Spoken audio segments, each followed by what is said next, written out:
Welcome to Africa Unfiltered, the podcast where we have real, unfiltered conversations with African creatives across music, fashion, food, and more. I'm your host, Umu Fofana. Today's guest is someone who's been creating music that not only sounds good, but also tells a deeper story.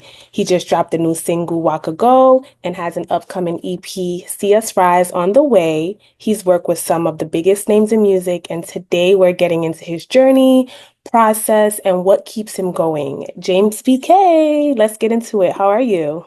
I'm fine. Thank you for having me. And what a great introduction. Thank you. Oh, no problem. Let's do a little icebreaker for the first few minutes, just so you know, start off light. If you weren't doing music, what would you be doing? Wow.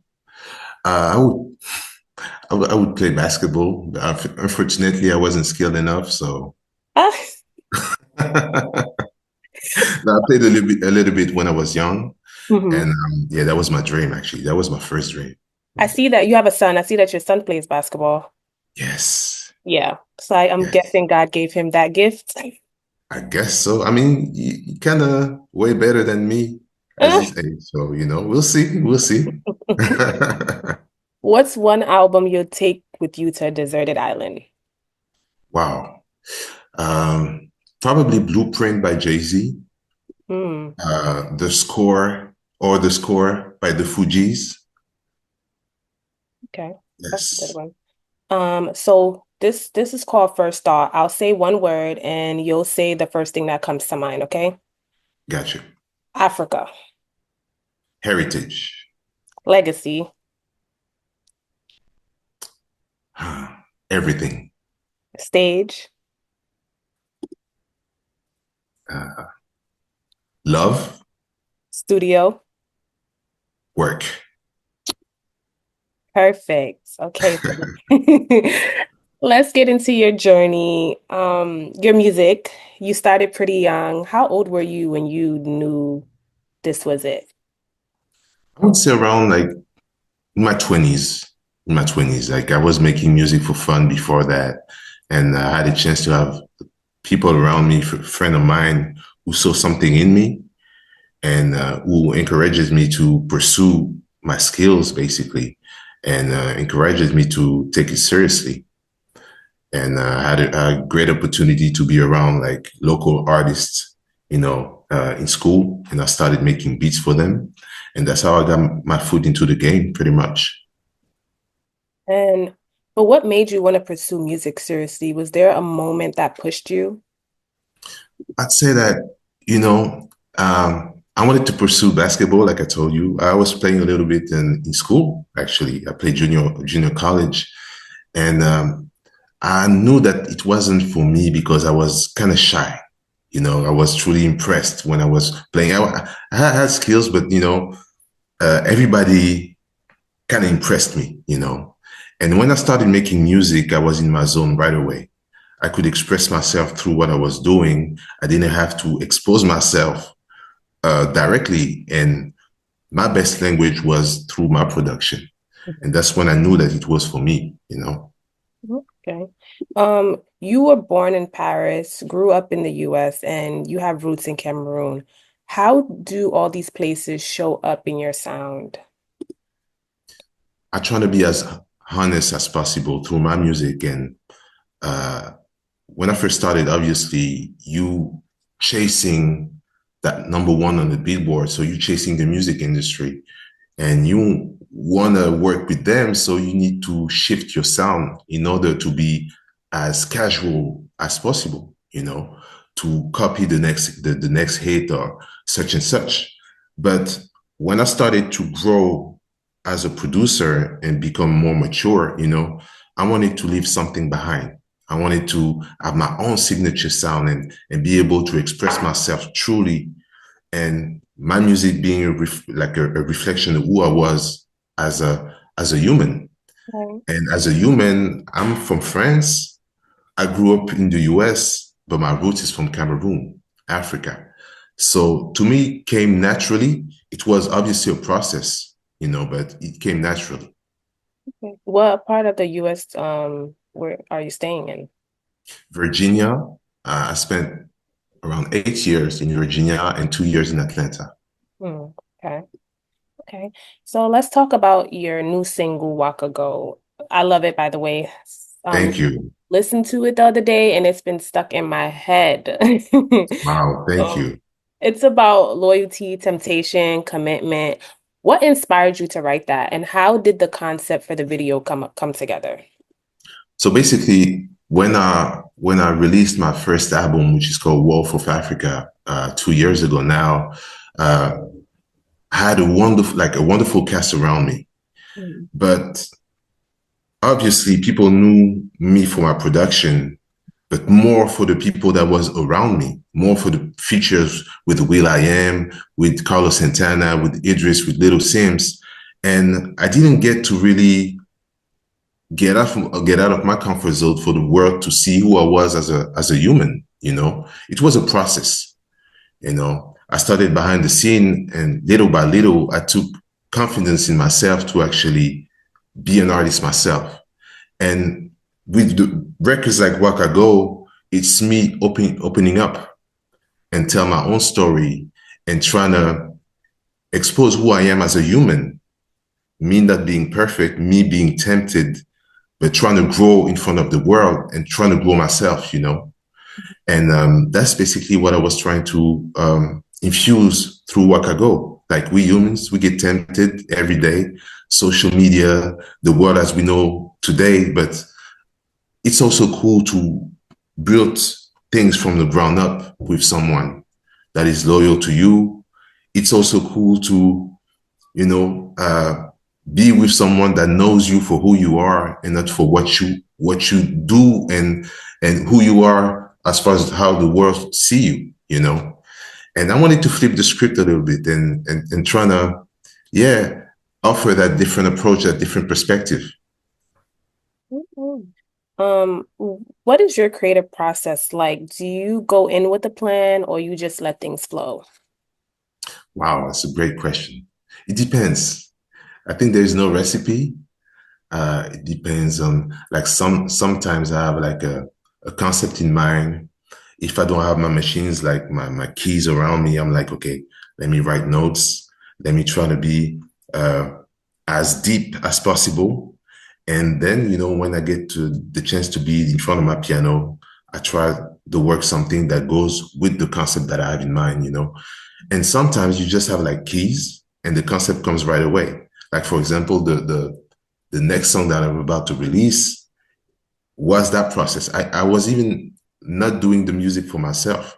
I was producing for someone else. Hmm. And the idea came in my mind. I was like, okay, I think I'm gonna keep that one for me because there's something special that sounds more like me than the artist that I'm working with. So, there's no recipe.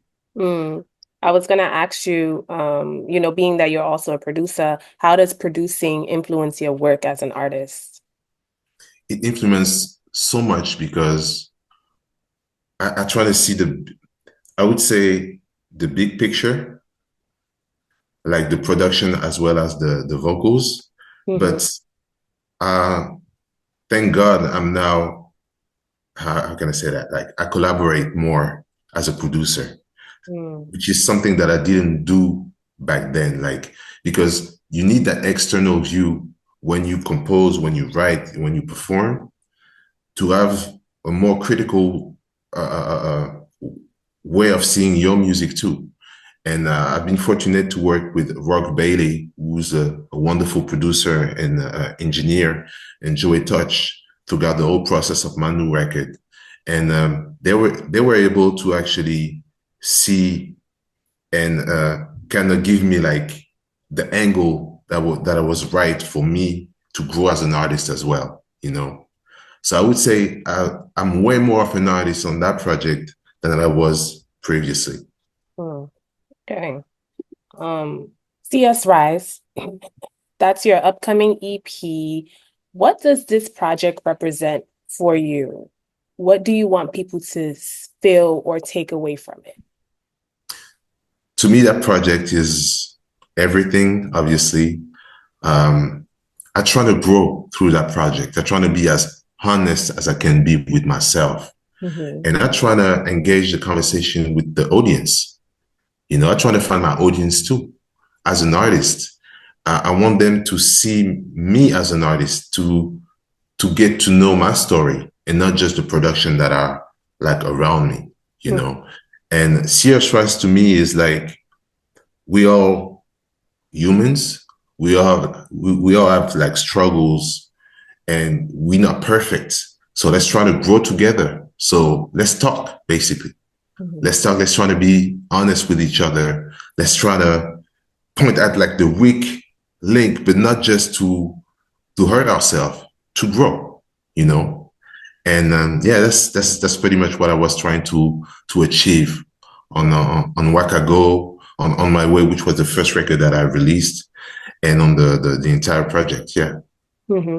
The project feels very personal and spiritual. Were there specific life moments that shaped this project? Yes. Me becoming a father, me trying to grow as a human, so not trying to lie to myself, me accepting the fact that I may be wrong sometime. I might be wrong sometime, but that's okay. That's okay to be wrong. That's okay to fall, as long as we learn from that.